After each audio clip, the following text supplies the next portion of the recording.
Welcome back to the PFC Podcast. This is Dennis, and today I'm with Brigham. How are you doing this morning? I'm doing well. Thanks for having me. Hey, awesome. I appreciate it. Would you mind just doing a quick introduction of yourself? Sure.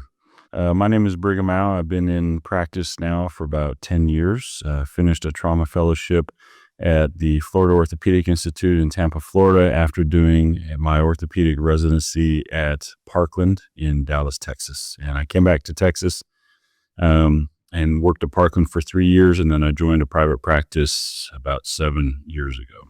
Awesome. Well, it's definitely that orthopedic aspect that we need to lean on today, because we're going to be talking about pelvic fractures and how do we do this better in the field.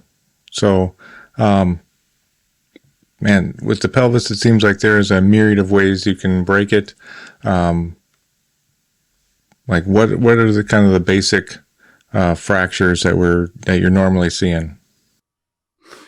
Great question. So most pelvic fractures come from the high energy ones come from a fall from construction workers on a roof or from a ladder from some kind of a height.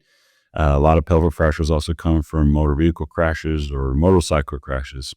Those are probably the ones we're going to focus on today. And then actually probably about half to maybe 60% of pelvic fractures are from geriatric patients that have a low energy ground level fall, but that's a different category. When I'm thinking about pelvic fractures, I'm thinking like anterior, posterior, where it's open book, closed book. Those are pretty easy. Like a side impact where it actually stoves in one side, or you get some kind of like ischial ring fracture from some kind of energy coming upwards, like a landmine. I guess, how are these? Are they treated essentially all the same? Are there differences in things you should suspect, or the way you assess them? I think there's the reason that they were classified initially based on the mechanism of injury is because it did help guide treatment. Because the main things that you think about when you're taking care of a fracture are stability and congruity. So if you have one of those vertical shear type from a landmine or from a fall, if you have a lateral compression because you were in a car wreck or you landed on your side, the pelvis is unstable in different vectors. And same thing with an open book. And so that's why it was classified that way, because it does dictate your treatment, or at least guide your treatment. And so the initial assessment is whether the patient is stable or not, in terms of how, when you examine them, how do you assess stability? Is it gross manipulation or not? And then x-rays help you determine what was the likely cause of the injury, and then helps dictate kind of how you're going to end up treating them long term. Okay, perfect. So, like you mentioned, like the assessment, at least just from my experience, usually it's pretty known.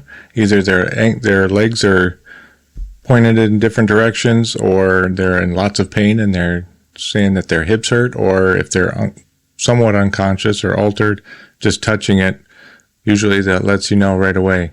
Do you do anything different? I mean, obviously x-rays and CTs and stuff, but just kind of other than that kind of gear, any other assessments we should be thinking about? No, I think physical exam is obviously the most important thing. And, anytime somebody has a bad traumatic injury, you're thinking about the ABCs of trauma.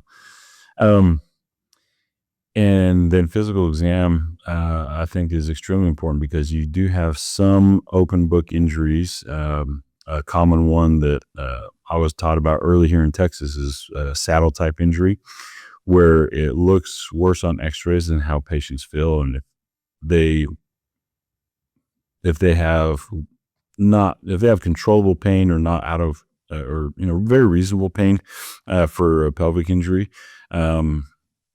and they have a little bit of opening in the front, then they may be okay without surgical intervention. Or we've had some patients that came in and they have some opening in the front weren't really that painful. And one of my partners, former partners, treated them with surgery, and the plates and screws broke several times. And after the second time, he said, well, have you ever had this type of, well, I'm trying to figure out what's going on. Well, the difference is this patient was a cowboy. He had an injury probably 20, 30 years ago. And so his pelvis did not want to be closed back down. It had been sitting open for a while. And so I think that's why physical examination is really important. I mean, I did the same thing with the clavicle where he came in and he had a fresh break. And so I wanted to make it straight, and the plate broke. So I made it straight again.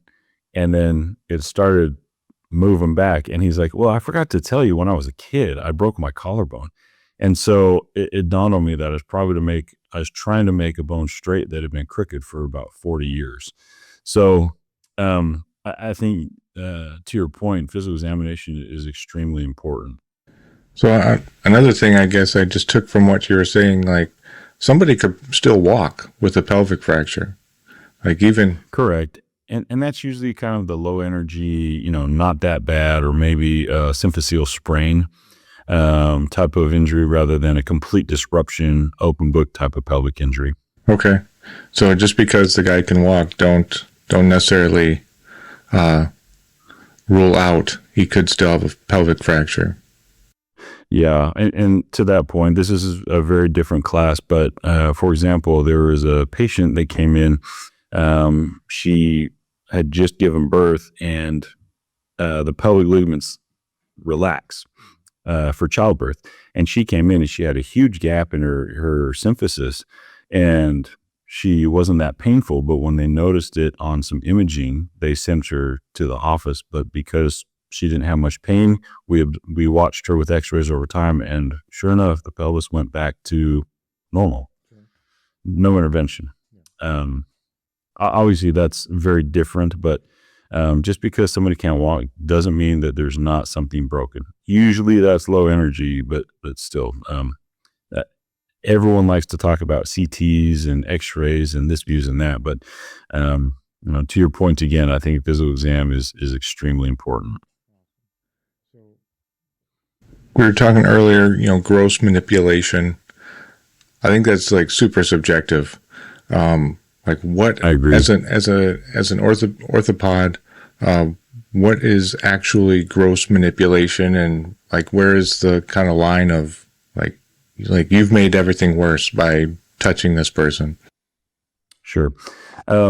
So to your point, gross manipulation is variable and at every different part of the human body. For example, if you have an ankle fracture, specifically a lateral malleolus fracture, you can have some ligament damage that would basically end up making your ankle unstable. And so there's this external rotation test that you do under x-ray to see if there's injury to the deltoid ligament or the syndesmotic ligaments.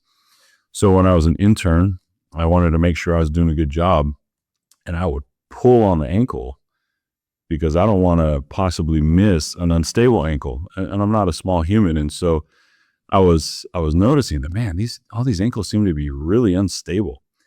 Well, we went through a conference, and afterwards, one of my attendings that was training me asked me, well, how hard are you pulling? And I demonstrated, and he said, you realize that not everyone pulls the same. And so he showed me a paper that for the ankle, for example, it's about 8 pounds of external rotation stress is what you're supposed to do to assess the ligaments. And I was not pulling 8 pounds. I was pulling much more.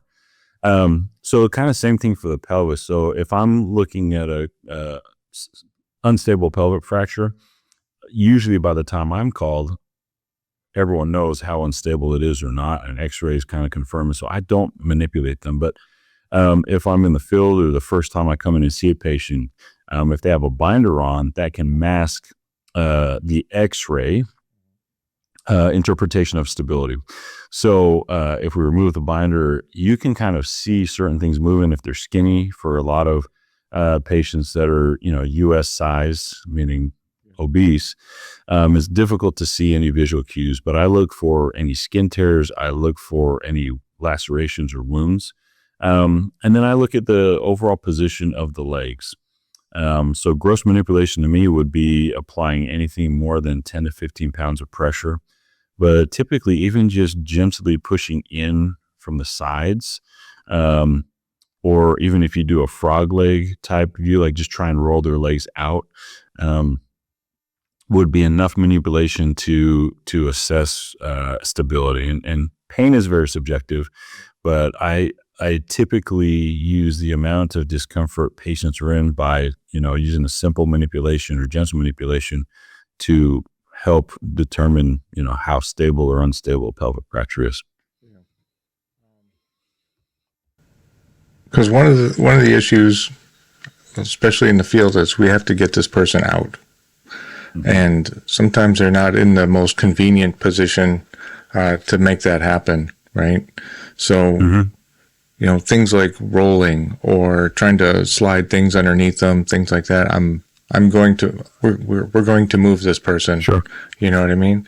So where is that line? Obviously you're doing something crazy and you're like doing a bent over row with their belt and picking them up off the ground. That's probably a bit too much, right?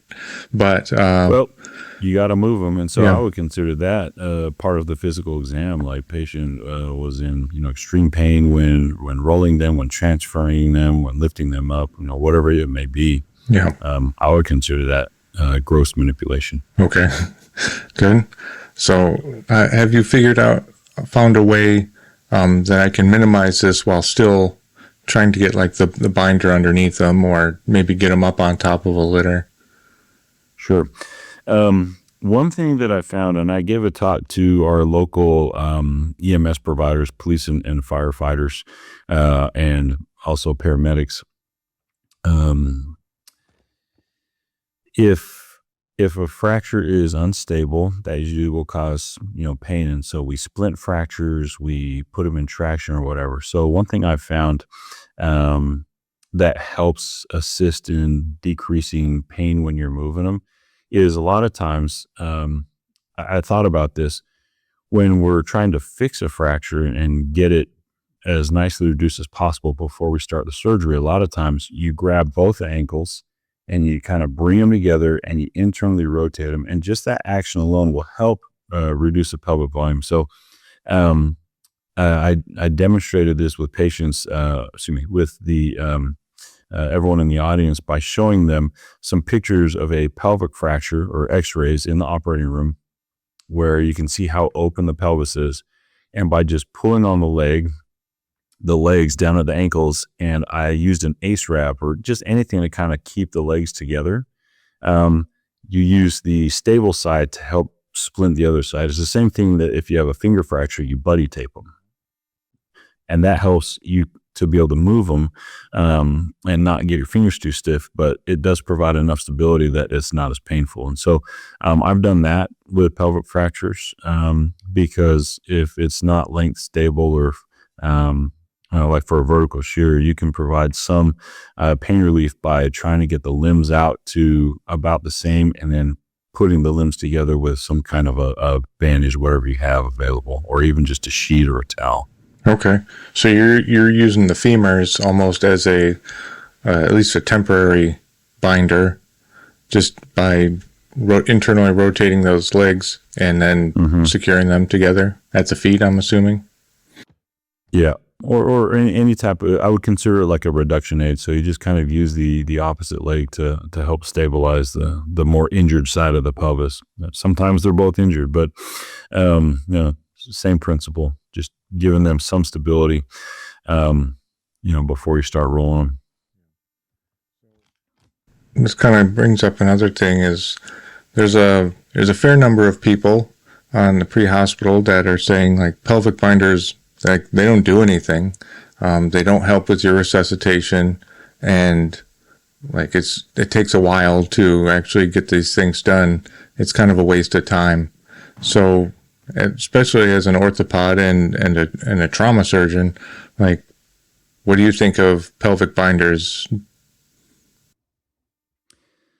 I'm a huge fan of pelvic binders. Part of that is it's a little bit of bias from where I was trained. There are some centers and some training institutions where they teach a sheet and a clamp. And I think, whatever you've been trained with, just get good at it and be comfortable using it and know how to do it correctly. So, I was in preparation for this podcast, I started looking into, these studies showing that binders aren't necessarily useful to reduce morbidity and mortality. So then it raised some other questions. So I started going back because where I was trained, they did a large study with thousands of patients showing that if you have a institutional pelvic fracture protocol, it's called the Parkland pelvic fracture protocol. You can probably Google it and find the PDF, and it's pretty clear and easy to follow, which is why it works. But when they started looking back at their pelvic fracture protocol, they started using binders as soon as they identified on x-ray an unstable pelvic fracture. And it turns out by instituting this pelvic fracture protocol, your mortality decreases.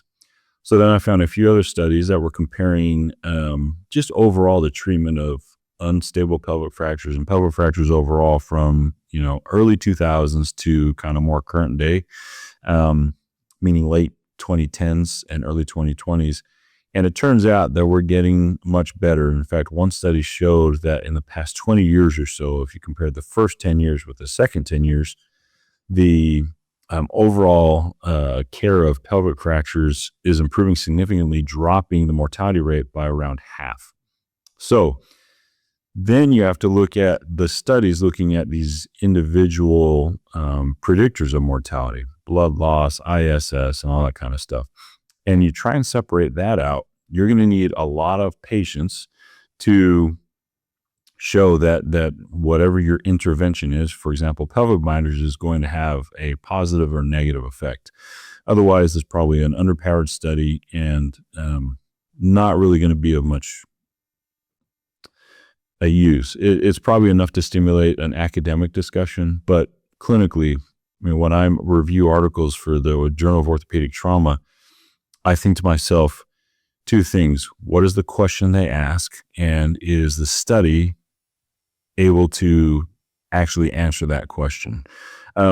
So getting back to your question, I looked at one of the studies that it seems like a lot of people are quoting now, and it was a European study, and I think it was mid-60s patients. And that's one that they say, well, pre-hospital binders don't work. And I look more into detail in the study, and I'm not going to change my clinical practice based on a study with 60 patients. So it's dangerous to start quoting research. Not dangerous, but I think it's a little bit of a disservice. Maybe that's a better way to put it, to start quoting studies and changing the way you treat patients based on what I would consider a relatively small study. So one quick question.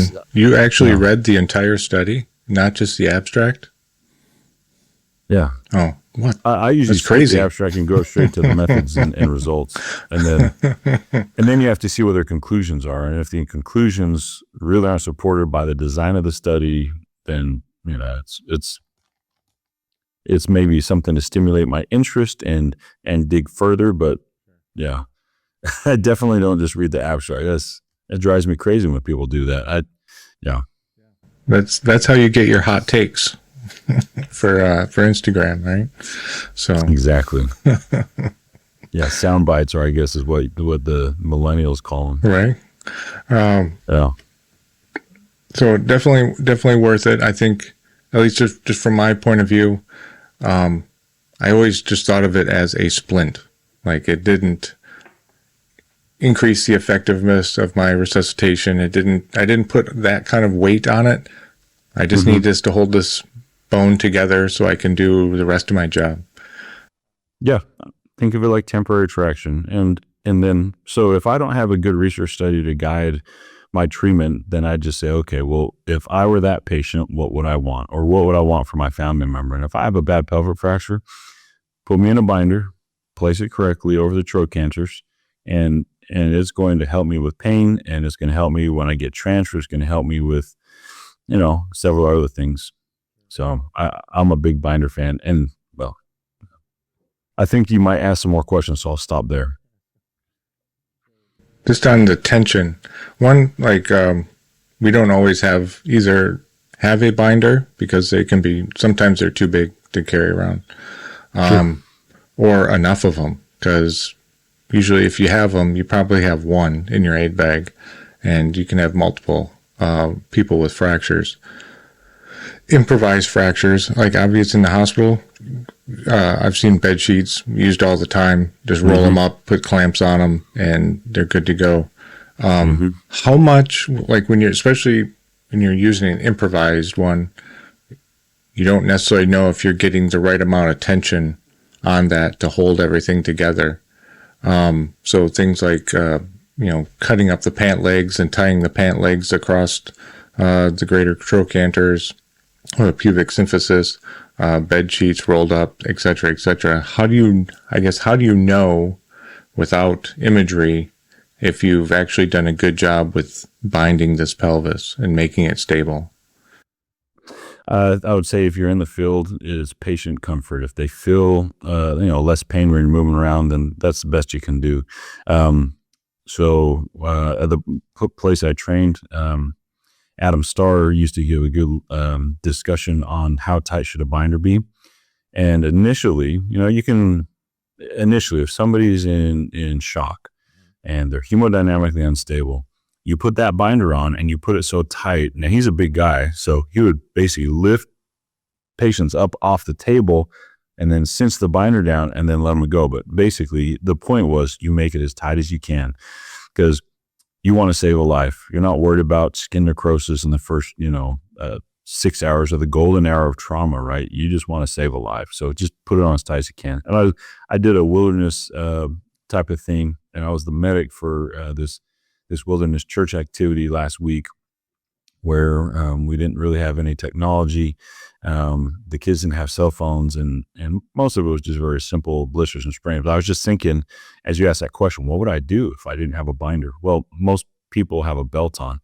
I would probably remove their belt, bring it down around the greater trochs, and then just tighten that as tight as I could. But I like your technique of cutting up the pant legs and using that. Yeah. Some of the more modern pelvic binders, because they're trying to make it also a junctional tourniquet on top of it, right? Mm-hmm. And they're pretty narrow. They're about maybe 3 inches wide. So you have to be accurate when you're trying to get those centered over the greater trochanters versus some of the more hospital-based ones that are like 12 inches wide, 14 inches wide. You get a little more room for screwing up. Yeah, if I were to cheat, I would cheat low. Because if you go above the greater trochanters, there's a lot of muscles that are in the way to actually keep things together. But if you go further down, even if you bring the knees together, and similar to one of the reduction techniques that I learned in the operating room, you bring the ankles together and hold them together. Even just that helps. And so if you're gonna miss low would be my recommendation.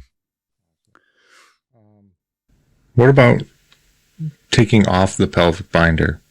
So we mentioned, skin necrosis is a thing, not a thing initially, really, but eventually you might get to a point, especially if you're thinking about like Ukraine, where they're in the trenches, they're still holding on to somebody for like a week, right? Or maybe longer.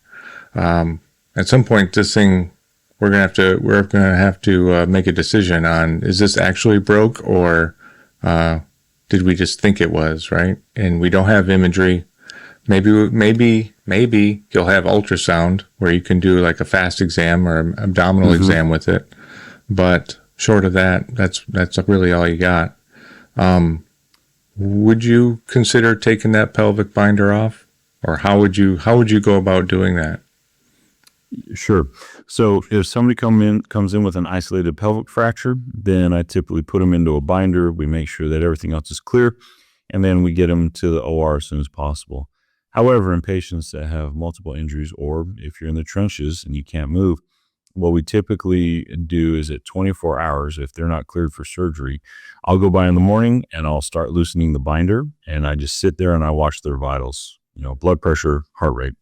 And if they're doing fine, loosen it a little bit more. And then you do it until the binder's pretty much not really doing anything, and it's just available. And as long as they keep their heart rate in, less than 100 and blood pressure over 90, 95, then you can loosen the binder. I think most of the research shows that the pelvic binders do the most work in the first 24 to 48 hours. And then after that, usually it's other things that will be the drivers of hemodynamic instability. Okay. So is that why you wait 24? Mm-hmm. Okay. Perfect. When it comes to pelvic fractures, and especially like you receive all our pelvic fractures from the field, so you get to see what we screw up. If you had to change any one thing about how we handle this in the field, I guess what else would you want us to do or do differently? Honestly, nothing. If EMS all had access to binders, I'd say if there's any suspicion, just put it on. We can figure it out with X-rays when they would get to the hospital. But I don't think you can be too cautious when you're taking care of a patient with a pelvic fracture. Even some of the low energy mechanism ones. One thing that's interesting is if somebody comes in with a gunshot wound to the hospital, man, all the bells and whistles go off. But the survivability of a gunshot wound with moderate trauma, if they make it to the hospital, is pretty good. It's less than, I think it's 6 or 7% mortality rate. But if you have a geriatric patient that comes in with a pelvic fracture, as soon as they start becoming hemodynamically unstable, man, their mortality rate is, in one study from I think it's 2008 or 9, that their mortality rate's 40-something%. Yet a lot of times you don't think about you don't think about pelvic fractures the same way, and usually grandma is off in a corner or something, and nobody's really paying attention to her when she could be the sickest patient in the ER. So that story is just to kind of emphasize the point of, I don't think you can be too cautious with pelvic fractures. So I don't think that anyone is screwing up or over treating, or there's really not much more to do rather than just if there's a suspected pelvic fracture, if you ever notice any hemodynamic instability, just communicate that. I think would be the biggest thing, is just communicate any hemodynamic instability with pelvic or hip fractures. That way everyone can be a little bit more aware of the gravity of the situation. So is there any downside to putting a pelvic binder on somebody other than, I guess, skin necrosis? You leave it on for days? Sure. In some of the lateral compression injuries, you have the superior ramus fractures that can, I've seen maybe 1 or 2 cases over the years where, and there may be more, I don't know the incidences, to be honest with you, where if you over reduce, you can have, the fracture fragments, injure stuff. There's been some case reports of blood vessel injuries and also bladder injuries. But again, most of those injuries can be corrected. What you don't want to do is have somebody bleed out because of an unstable pelvic ring. So I don't think you can necessarily overcompress in the vast majority of circumstances. So if in doubt or if concerned about a pelvic fracture, just put the binder on as tight as you can in the right location. Is there anything else you'd like to add? No, thank you for your service, and thanks for having me on the podcast. I think it's great to try and to let everyone know that there's a lot of abstracts out there, and if you read them, you can potentially be misguided. So it's important to look at the size of the studies and to read through the methods and the results, and think about the overall impact of your decision making based on abstract.